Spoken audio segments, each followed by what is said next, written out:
నటులు కానివ్వండి, నటీమణులు కానివ్వండి, దర్శకులు 24 క్రాఫ్ట్స్ ఏమున్నాయో అన్నిట్లలో కూడా ప్రతి ఒక్కళ్ళు కూడా అదే మొదటి సినిమా, అదే మొదటి రోజు అన్నట్టుగా కష్టపడతారు. దానివల్ల మాత్రం కాంపిటేటివ్గా వాళ్ళు ఉండగలుగుతారు అన్నమాట. అయితే ఈ కష్టాన్ని తెర మీద మనం చూడగలిగింది అల్లు అర్జున్లో.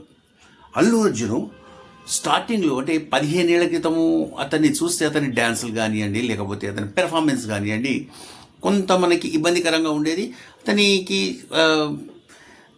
అతను ప్రస్తుతం ఈ క్షణాలు ఇప్పుడు చూస్తే కనుక అతని డ్యాన్సులు కానివ్వండి, లేకపోతే అతని పెర్ఫార్మెన్స్ కానివ్వండి, అతని ముఖ కవళికలు కానివ్వండి అత్యద్భుతంగా తయారైనాయి. అద్భుతంగా అతను కేవలం స్వయం కృషితో మాత్రమే ప్రతి సినిమాకి కూడా విపరీతంగా శ్రమిస్తాడు. అది మనకి తెర మీద సుస్పష్టంగా కనిపిస్తుంది. ఇప్పుడు అదే ఆయనని గూగుల్ చేసి జనాలు వెతకడంలో నెంబర్ 1లో ఉన్నాడు ఆయన. నెంబర్ 1లో ఆయన కోసం వెతికారు. 2వ స్థానంలో ప్రభాస్ ఉన్నాడు, 3వ స్థానంలో మహేష్ బాబు, 4వ స్థానంలో పవన్ కళ్యాణ్, తర్వాత ఎన్టీఆర్ గారు ఉన్నారు, జూనియర్ ఎన్టీఆర్ తారక్ ఉన్నారు. వీళ్ళందరూ కూడా తెలుగు చిత్రసీమ నుంచి మాత్రమే భారతదేశ సినిమాని రిప్రజెంట్ చేస్తున్నారు.